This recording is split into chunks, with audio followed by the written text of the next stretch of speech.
Hello, everybody. It's the TV Optimist. I'm keeping the ball rolling on the top 10 favorite TV shows. I said in my last video my top 10 favorite TV shows of all time, not including animation. This one is my top 10 favorite animated TV shows. I didn't even include adult animation because I believe my inner child's innocence is way more appealing.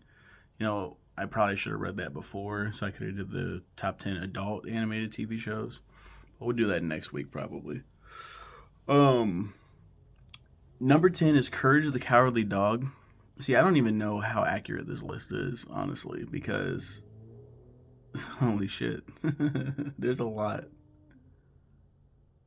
There's a lot here that I'm like, what? What? Okay. Yeah, Courage the Cowardly Dog is a classic. Yeah, okay. I'm looking at this list like, what? Okay. I love Courage. It makes sense to be on this list. I think I'd like Courage above Kids Next Door, um, Dexter's Laboratory. Um, what else? What other Cartoon Network shows are there? Ed and Eddie doesn't make my top 10. I mean, they're all these shows I'm naming are fantastic. But Cow and Chicken, but Courage is on such another level. I mean, Ed and Eddie has its level as well, but Courage, man, is really good. And I think what influenced this choice to put it on my list is my wife loves Courage. Probably her favorite cartoon of all time.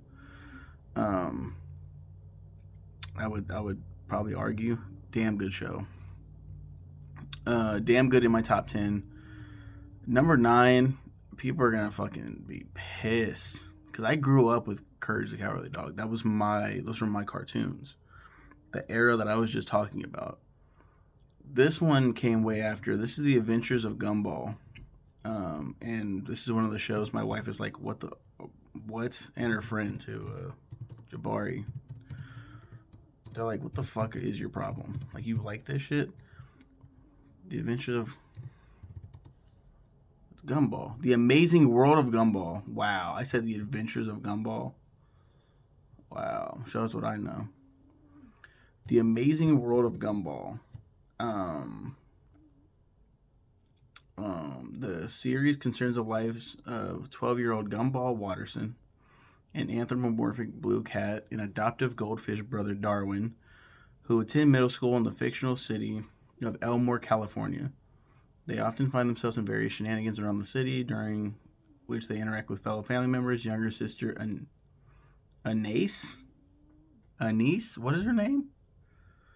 Mother Nicole, and I know Nicole, and Father Richard. He's also a bunny rabbit. They don't say that. She's a cat. Nicole's a cat. Richard's a chubby bunny, pink bunny dude, and a nice is a pink bunny daughter. Um, yeah, The Amazing World of Gumball is really cool. I love its more adult humor that they include in the show. I think that's really cool. I haven't I haven't seen I don't think any of these shows. I don't think I've seen any of these shows all the way through. I know for a fact I haven't. So this is basically just um, two parts nostalgia and one part just respect for the writing and the animation. Amazing World of Gumball is a beautifully animated show. Implements different forms of animation. I just think it's really good. I think it's really funny. Whenever I see clips of it, I think it's awesome. Number 8 is Teen Titans. I love Teen Titans. I was a Teen Titans Go hater. I now have a kind of a newfound respect for Teen Titans Go, being its own little thing. But Teen Titans was like next level. I loved watching Teen Titans. Robin, Starfire, Raven, Beast Boy, Cyborg, just getting into like the book. Robin and Slade's feud. Like, I didn't know about Deathstroke growing up. When I saw Deathstroke for the first time and heard that name, I was like, God, this guy looks badass and he sounds awesome, but he looks like Slade. It's because Slade is Deathstroke. And it's more like a Hannibal Lecter take on Slade, just being like this mastermind. Like, I love Slade and Teen Titans. I love the Teen Titans. I think they all do a great job. um, Number 7 is Rugrats. That was a show that I loved. I was a big Nickelodeon kid because my name's Nick, so um, there was always that running joke. Even though I hated my name growing up, Rugrats was so awesome. Rugrats is such a great show because it tackled really adult themes through the eyes of babies. It's about babies. The humor is so good, and I have to specify, yes, the OG Rugrats, not the reboot. The OG Rugrats tackles such great subjects, such as Susie is like one of the only few black characters on the show. Her mom is a very successful doctor. I think she does something else. Her dad's very wealthy as well. She comes from a family of wealth, but she doesn't look down on anybody else. She tries to help. I don't know. It's really cool seeing like positive depictions of a black family. Um, it's awesome. And then there's Chucky's mom.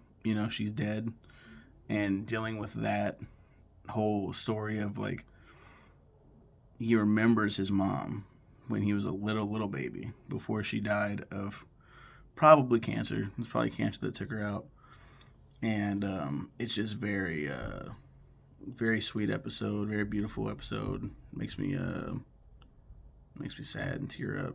And then Hanukkah. Rugrats taught me about Hanukkah, the story of Moses, and let my people go and all that stuff. Like, it was crazy. That was the first time I learned about a Passover and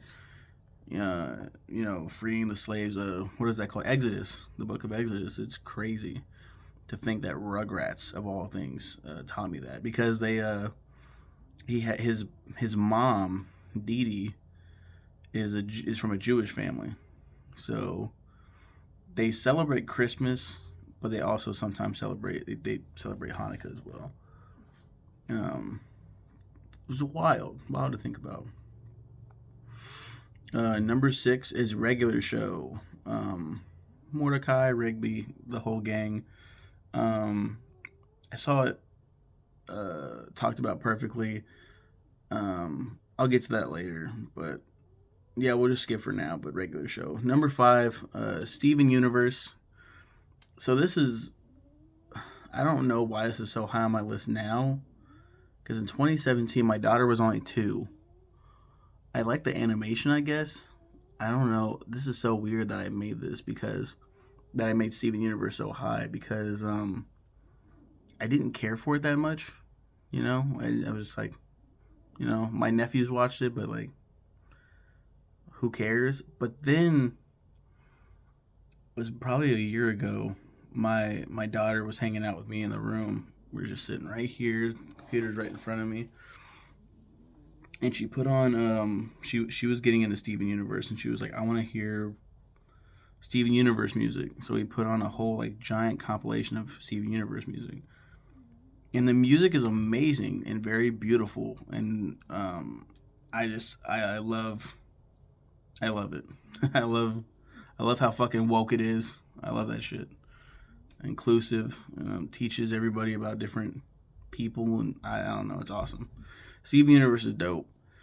It belongs up there, I think, in that spot too. That's crazy that it's so high up, and I don't know why I put it so high up in 2017. Number 4 is one that I grew up with. I was 7 years old when the show came out. SpongeBob SquarePants.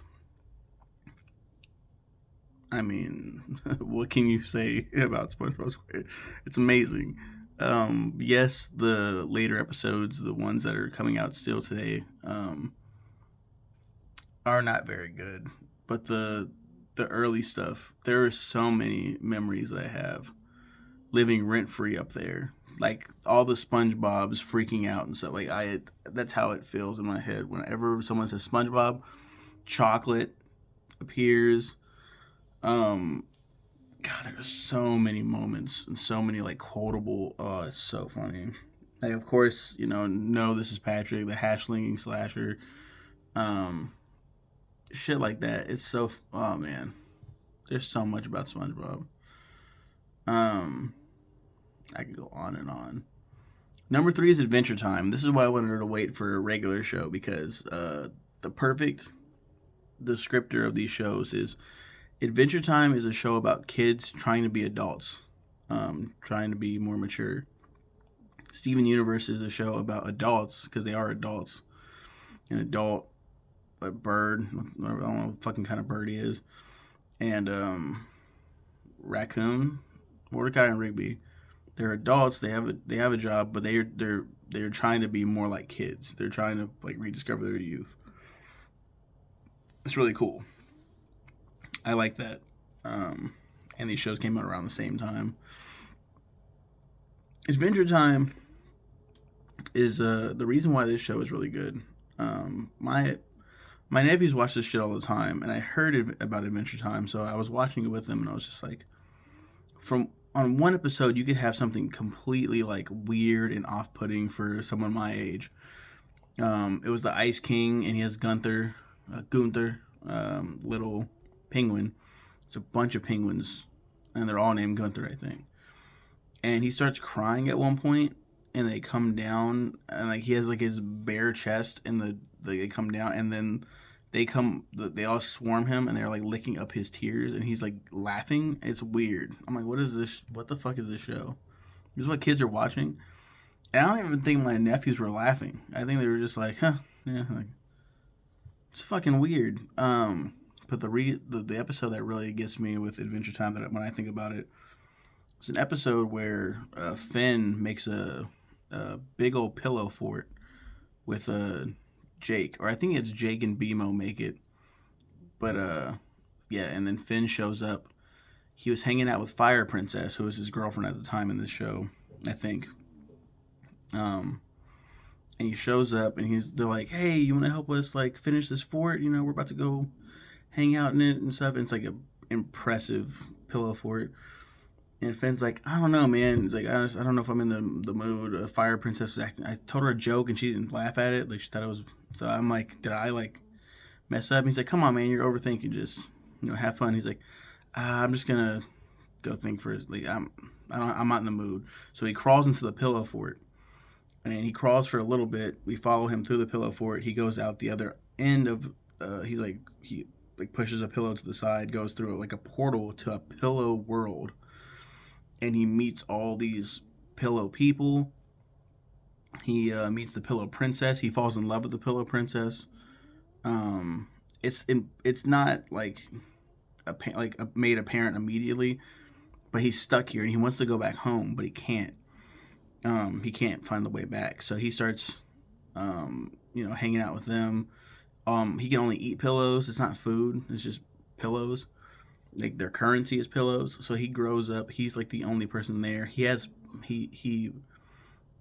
every so often we'll fast forward and he's older and he still wants to go home, which like breaks everyone's heart. And like you start feeling for these characters like Finn, what the hell? And then Finn gets married to the Pillow Princess. They have pillow children. He's eventually the Pillow King, and then he's I'm spoiling this whole episode, but he's on his deathbed, a shriveled old man, and they're like, "I'm sorry that you didn't get to find, get your way back home." He's like, "Oh, it's whatever." They play it off as a joke, like he's a senile old man. He's like, "Oh, here I go!" Oh, and he sees the light at the end of the tunnel. He's like, "I'm going!" Oh, and then he goes to the light at the end of the tunnel, and then he pops out of the pillow fort as Finn again. He just comes out, and they're like, "Whoa, what's going on, man?" Jake and BMO, "What's going on, man? Haven't seen you in a while." And he's like, "How long was I in there?" And then like, I don't know, not that long, but like, yeah, and he's like, "Man, that was weird." He's like, "I had like this, whatever, this family, whatever, and stuff, and this happened, and they're like, whoa, slow down." And then he gets a text. He looks at it. He's like, "Oh, he's like, Flame Princess got the joke. She laughed about it. She thought she finally got it. Like, awesome. And then they're like, wait, you were just talking about this pillow family? What about a pillow princess and children? He's like, what? What are you talking about? And he's like, the things you were just talking about. He's like, I don't know. He goes, and then it ends, and you're like, my guy, you just forgot about an entire life you lived, huh? And then you're left as the viewer overthinking it, and then you realize, oh fuck, I'm over. That doesn't matter. That didn't happen. It's not real. I'm overthinking this, just like Finn was overthinking something that wasn't important. Fucking genius. It's a genius storytelling. Dude, I don't know, because I feel like on this show it's missing a lot of like kid shows too, like Backyardigans. I feel like that belongs on here somewhere. Yeah, I feel like that should be on here. I feel like Blue's Clues is a hybrid, so maybe not Blue's Clues, even though I love Blue's Clues. I feel like there's something else. I don't know. I think this list is good so far. Number 2 is the Powerpuff Girls. I grew up with the Powerpuff Girls. Love the show. I told my wife this recently. I'm a list guy, so I used to write down lists of like the heroes and the villains. More so the villains. I was really interested in like the rogues gallery of TV shows, like the '66 Batman show. I used to write down all of their Mad Hatter, Ma Parker and her boys, Egghead, like all those. I don't think I saw the Egghead episode, but I just knew like about a lot of these characters. And I thought that was very interesting. The same thing with Powerpuff Girls. I remember my mom giving me a lot of shit when I grew up, and I was like, I fucking love Powerpuff Girls, and she was like, what? Like, but a lot of people do this, not just my mom, but a lot of people would be like Powerpuff Girls, and it's like it's not a show just for girls, just because it's like pink and like it's super like girly and shit. It's not just for girls. It's a really good show that teaches a lot of things. It teaches a lot about feminism, which I did. It went right over my head as a kid. Like I didn't think about that shit. And I go back and I'm like, wow, that's crazy. There was like adults talking down to these little girls in the show, adult superheroes that are like, you're not real heroes. You're little girls. You're babies. You're in kindergarten. And they show the heroes that they can also do what they can do. There's a show about feminism where the villain is a woman, and the woman teaches little girls that men are shitty, they're horrible. It's toxic feminism. It's what people view feminism as now, in feminists. And two of the positive female role models in the show, Miss Bellum, Sarah Bellum, that you really don't see her face. She's supposed to be a sex symbol, and for like, she's portrayed that way. Like, oh my god, she's sexy. And the teacher, the kindergarten teacher, she's her teacher. I forgot her name, Miss Keene. I think it's Miss Keene. They both tell the girls like that's not what feminism is. That's not what that is. It's holding like other women accountable when they're being gross, but also like, you know, holding each other up for sure, absolutely, and having each other's backs, but not this, right? What she's teaching. It was cool as fuck. Hella cool episode. Number one.